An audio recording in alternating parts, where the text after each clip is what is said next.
সংক্ষিপ্ত করে। বিসমিল্লাহির রহমানির রহিম। আসসালামু আলাইকুম ওয়া রাহমাতুল্লাহি ওয়া বারাকাতুহু। মশিউর রহমান ভাইয়ের কাছে আমার ছোট্ট করে একটা মন্তব্য এবং প্রশ্ন। দেখেন, আপনি ঢালাওভাবে কিন্তু বিএনপিকে গেয়পূর্ণ করতেছেন, সবকিছু দায়ভার কিন্তু বিএনপির উপর চাপিয়ে দিতে পারেন, যাতে বিএনপি হচ্ছে একটি সাগরের, অর্থাৎ মহা একটি সাগর বললেই চলে রাজনৈতিক দল হিসাবে।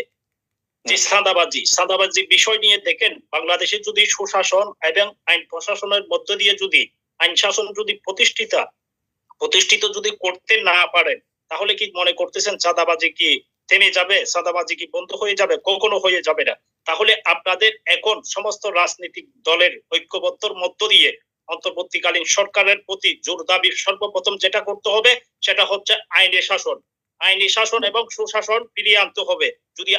যদি আইন শাসন এবং সুশাসন যদি ফিরিয়ে আনতে না পারেন, তাহলে যে কোনো দল আগামী দিনে গণতান্ত্রিক সরকার প্রতিষ্ঠিত হোক না কেন, কারণ চাঁদাবাজি এটা থেকে যাবে। এটার জন্য আপনাদের যে প্রসেসটা ব্যবহার করতে হবে সেটা হচ্ছে সর্বপ্রথম আইন শাসন এবং আইনের শাসনের মধ্য দিয়ে আপনারা বিভিন্ন কিছু কিন্তু এখানে তুলে আসতে পারে।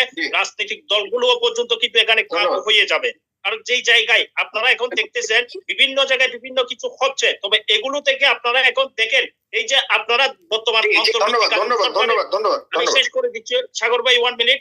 দেখেন, বর্তমান অন্তর্বর্তীকালীন সরকারের যে সমস্ত উপদেষ্টারা আছে, যারা কিনা প্রটোকল পাচ্ছে বর্তমান এই সরকারকে ব্যবহার করে জাতীয় নাগরিক কমিটি আপনারা ফায়দা লুটে নিচ্ছেন। কিন্তু সংস্কার দেখতেছি শুধু একটাই সংস্কার হয়েছে, যে সংস্কারটা হচ্ছে জাতীয় নাগরিক কমিটিকে প্রটোকল দিয়েছে বর্তমান অন্তর্বর্তীকালীন সরকার।